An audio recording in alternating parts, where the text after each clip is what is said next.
sí se le escucha. Bien, en la tarde del día de hoy vamos a dar inicio a nuestra materia con el avance de un nuevo tema. Vamos a hablar el día de hoy del parásito Toxoplasma gondii, que es el agente causal de la toxoplasmosis. Toxoplasma gondii es un protozoario que se encuentra al interior de las células. Es un parásito intracelular obligatorio.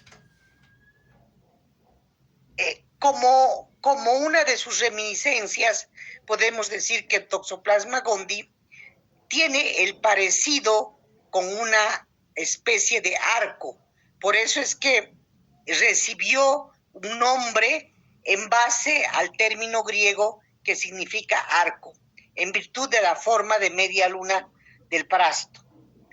Alrededor del 40% de todas las personas en el mundo están infectadas por Toxoplasma gondii. O sea, tiene un alto porcentaje.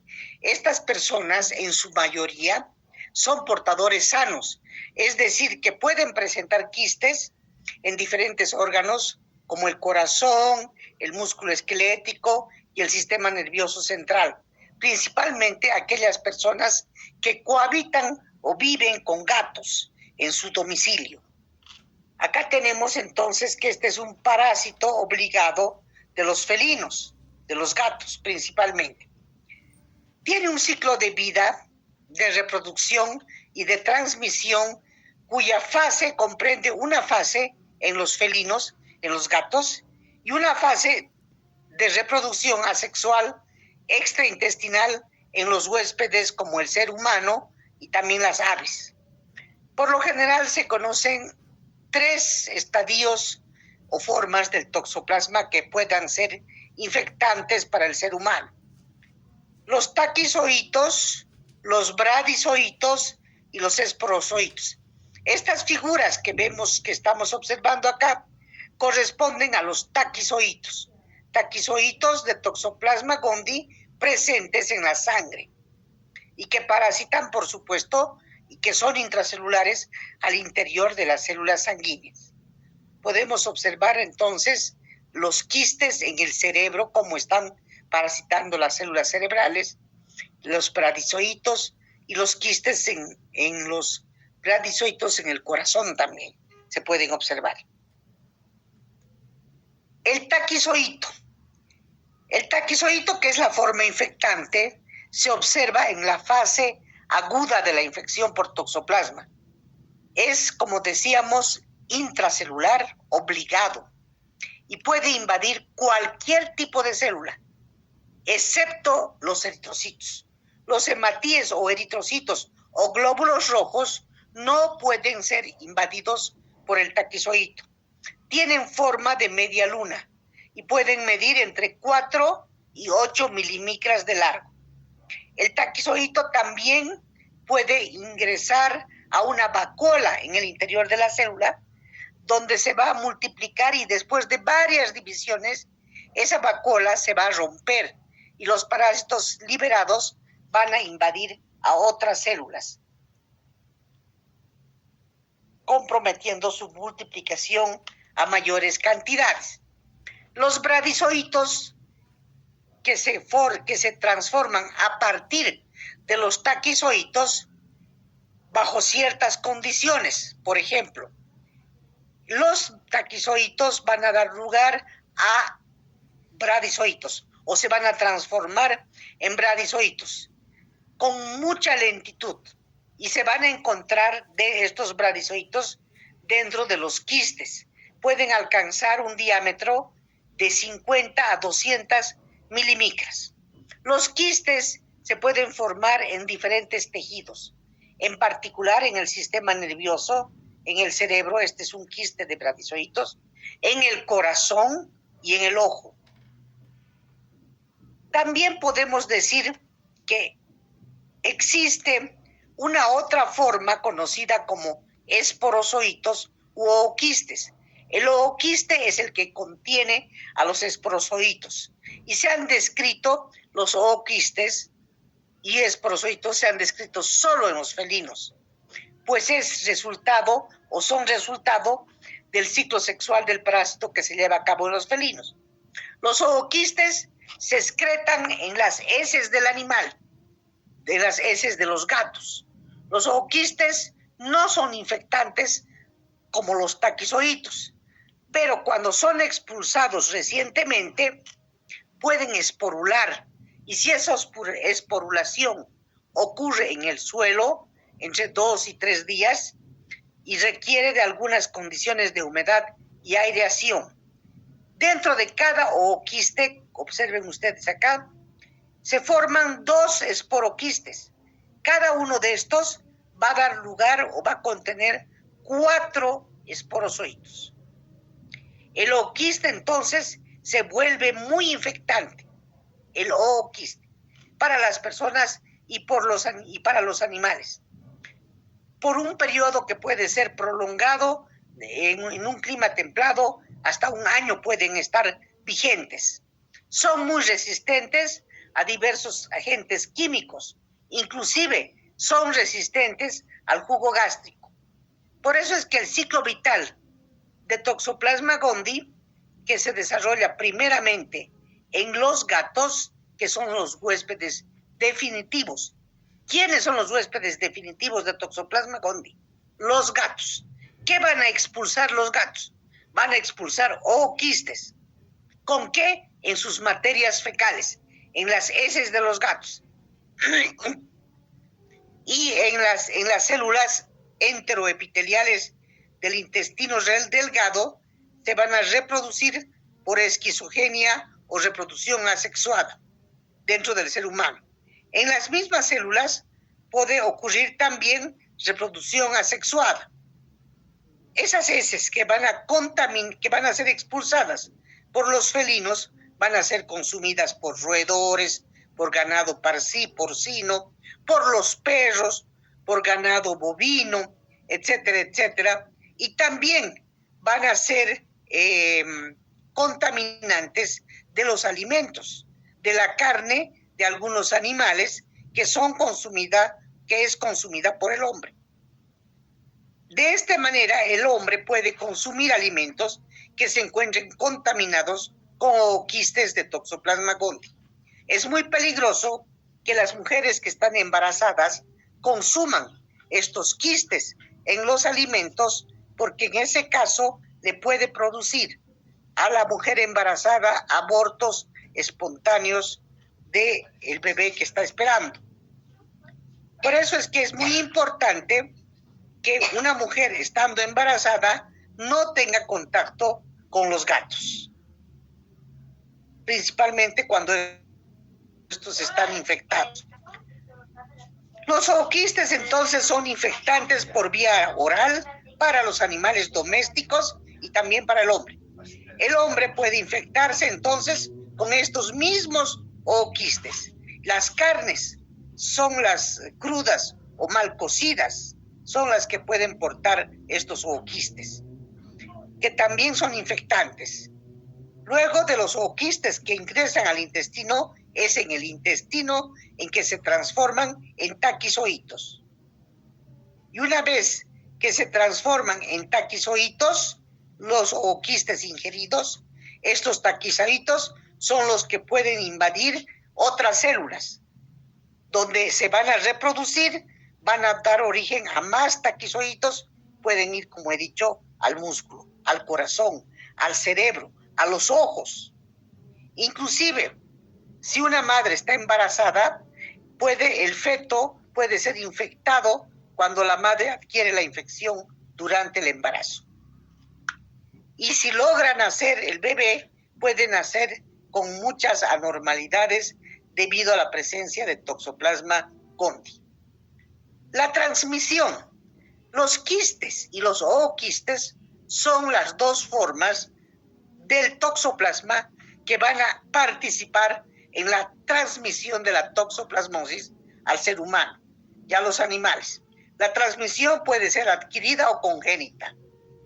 Llamamos congénita cuando es el caso de mujeres que contraen cuando están embarazadas a los taquizoitos y estos se multiplican durante los primeros días de la infección y pueden atravesar la placenta en forma extracelular o intracelular. Pueden infectar al feto con consecuencias muy graves. La toxoplasmosis adquirida tiene lugar por vía oral, porque ingerimos los ooquistes que contaminan los alimentos, con la contaminación fecal de la caca de los gatos o los quistes que se hallan presentes en carne cruda o parcialmente cocida. De ahí que es tan importante que en las casas en las que comúnmente tienen felinos, gatos en este caso, los areneros, los sitios donde estos animales realizan sus deposiciones, tienen que estar muy lejos de donde se encuentran los seres humanos para evitar contaminaciones. Porque el gato se infecta principalmente por los quistes presentes en los tejidos de sus presas. Generalmente los gatos comen ratones, entonces los ratones pueden también albergar a estos parásitos. ¿Cuáles serán las manifestaciones clínicas de Toxoplasma gondii? Son muy peligrosas las manifestaciones clínicas de Toxoplasma gondii. En pacientes que no tienen defensas, a veces la infección es casi asintomática. Sin embargo, en algunos casos de los individuos inmunodeficientes o inmunosuprimidos o que tienen una enfermedad de base como diabetes, se puede observar toxoplasmosis con síntomas. Y los síntomas son muy variables e inespecíficos. Uno de los primeros síntomas es la fiebre. La fiebre, el dolor de cuerpo, el malestar general. La infección de Toxoplasma gondii además puede durar toda la vida del huésped, sin ninguna complicación. Las consecuencias de la toxoplasmosis congénita son las variables, según la etapa del embarazo en la cual se contrae la infección.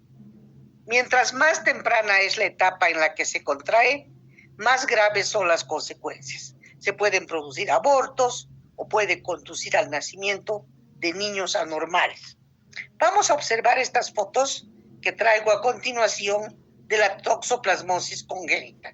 Si observan ustedes, este es el cerebro, una hidrocefalia intensa, porque está ocluido el acueducto de Silvio. Las bolsas que se observan acá, a los dos hemisferios cerebrales dilatados y llenos de líquido cefalorraquídeo. A esto llamamos hidrocefalia. Acá tenemos aquí al lado una toxoplasmosis ocular con su lesión aguda, con un exudado algodonoso y todos los vasos sanguíneos de esta parte del ojo están borrados, borramiento de vasos sanguíneos. Y este ojo puede tener glaucoma secundario, puede tener cataratas, la iridociclitis como compromiso único. Y eso se considera que es también debido a la toxoplasmosis. ¿Cómo se diagnostica esta enfermedad? Esta enfermedad se puede diagnosticar por métodos directos, pero eso es muy difícil, porque directamente tendríamos que ver nosotros los bradizoitos, los taquizoitos, los quistes, los ooquistes. Por eso es que de rutina no se observan las heces fecales de los seres humanos, sino que se ha reemplazado el diagnóstico de rutina por la reacción en cadena polimerasa, por la PCR resuelta en líquidos y en tejidos. La otra forma de determinar la infección de esta parasitosis es con pruebas serológicas, utilizando anticuerpos de la clase inmunoglobulina M o inmunoglobulina G, que ya saben, si utilizamos inmunoglobulina M, estamos viendo una respuesta primaria, mientras que si usamos inmunoglobulina G, nos va a hacer portador de respuesta secundaria y es más duradera esta respuesta. También existen otros métodos, como la inmunofluorescencia indirecta, la aglutinación directa, la hemaglutinación indirecta, también pruebas con látex, las pruebas de Sabin y Feldman o las del colorante. Existe también una prueba que se utiliza como prueba patrón en la actualidad en los centros de referencia, con la inyección de toxoplasmina. Si se inyecta toxoplasmina a la piel de una persona que creemos que está infectada con Toxoplasma gondii, va a mostrar una hipersensibilidad retardada, o sea, se le va a hacer una especie de edema y roncha en el sitio de la inyección que va a indicar el contacto previo con el parásito. Acá tenemos una curva justamente de la infección aguda, que es a una semana apenas podríamos medir la inmunoglobulina M, la responsable de la respuesta primaria. Pero a partir de la segunda semana comienza a revelarse la inmunoglobulina G, que es de la respuesta secundaria, ¿no? Así es la evolución de la toxoplasmosis. Bien, ya hemos visto el diagnóstico y ahora, ¿con qué se trata? ¿Qué medicamentos tenemos para combatir la toxoplasmosis? Para combatir la toxoplasmosis se tienen que utilizar antibióticos del tipo de las sulfas. Así tenemos una asociación conocida como trimetoprim sulfametoxazol o como sulfadiazina y pirimetamina. El trimetoprim sulfametoxazol también se conoce como Bactrim. Pero tienen que saber ustedes que estos antibióticos solo son activos contra los taquizoides y por tanto se utilizan solo en la toxoplasmosis aguda. Por desgracia, estos antibióticos no pueden actuar sobre los quistes. Entonces, el antiparasitario trimetoprim sulfametoxazol tiene una dosis pediátrica de 10 miligramos por kilogramo de peso por día. Para la dosis de adultos, 50 miligramos por kilogramo por día. La dosis en adultos también puede llegar hasta 800 miligramos de sulfametoxazol trimetoprim cada 12 horas. La pirimetamina y la sulfadiazina hoy en día se constituyen en el tratamiento de elección. Se utiliza como dosis pediátrica 2 miligramos por kilogramo peso por día durante 2 días. Y luego hay que bajar la dosis a 1 miligramo por kilogramo peso por día durante máximo 25 miligramos por día durante un mes o 25 días, la pirimetamina. Y en los adultos se puede utilizar entre 25 y 100 miligramos por día por 3 a 4 semanas, lo que vendría a ser también 30 días, ¿no es cierto? 4 semanas es un mes, eso sería. Entonces el tratamiento ya saben que se realiza tan solamente con estos. Bien, si tienen alguna duda, alguna pregunta, algo que no hayan comprendido, o si esto ha estado demasiado claro, podemos ver acá o sacar un screenshot de los 38 personas que se han conectado.